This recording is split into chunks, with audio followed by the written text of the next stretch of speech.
conceal her union to Mr. Graymoor, she took a deep breath to gather up the last of her rapidly fading strength. Now that it appeared she had no other choice, she swallowed her pride and decided she had to admit she was not the maiden they believed her to be. "Please, just let me explain. There's no need to force this man to marry me." The minister's voice hardened with impatience. "Do you or do you not recognize the scandalous nature of your situation and the attempt we're all making on your behalf to salvage your reputation?" he snapped. "I'm a God-fearing woman of faith, and I'm telling you that nothing improper happened," she insisted, repeating the claim she had made to the 4 men when they had rescued her, as well as Harrison less than an hour ago. "I give you my word." Harrison cleared his throat. "I'm afraid it's not your word and your character that are in question. It's mine." She looked up at him and frowned. "That may be, but my future's at stake too," she quipped before turning her attention back to the minister again and softening her voice. "The men who stopped our stage robbed us, handcuffed us together, and left us tied to the stagecoach while they escaped with the driver and all of our possessions. It's not Mr. Graymoor's fault or mine that it took a full day and night to find us. Mr. Graymoor was a complete gentleman and quite concerned for my well-being the entire time," she insisted, remaining silent about his attempts to flirt with her when they first boarded the stage, or the fact that the robbers would never have robbed the stage if he had not been aboard in the first place. The sheriff snorted. "Harrison Graymoor may be exceedingly wealthy, but he's also a cad and a libertine who needs to be held accountable for his outrageous behavior, particularly with women.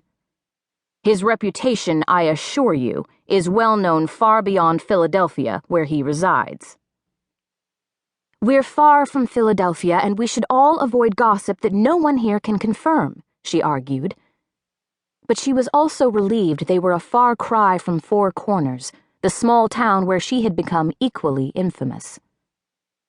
The minister nodded. "I'm retired from active ministry now, but I'm not a hermit. I recognize the family name as well as this man's reputation," he informed them, and looked directly at Annabelle. "The sheriff told me he found you lying in this man's arms after spending the night with him alone. Are you now disputing that fact, or is it true?"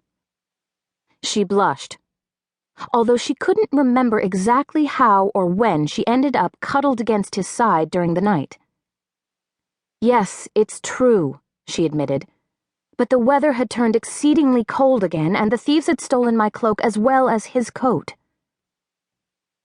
Mr. Graymoor eventually freed us from the ropes they used to bind us to the stagecoach, but there was nothing he could do to remove the handcuffs," she explained, still ridden with guilt for injuring Harrison when she tried to do just that.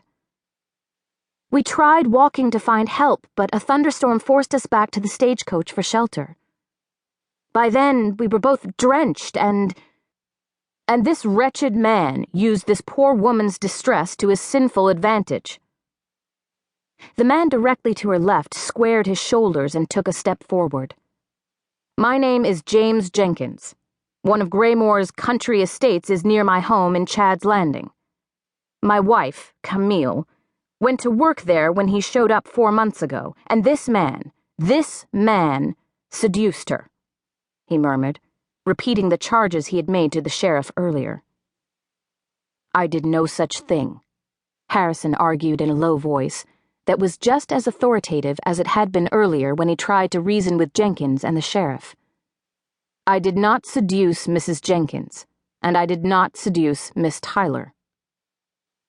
"He gave this to my wife," Jenkins charged, pulling an intricate gold bracelet from his pocket and dangling it in front of the minister, who leaned his face so far forward to see it that Annabelle wondered how he kept his balance. "What sort of man gives a married woman an expensive gift like this unless he's seduced her?" The minister pulled back and pursed his lips. "Mr. Graymoor?" Harrison shrugged. "It was a parting trinket to thank her for her work as a temporary member of my staff. Nothing more."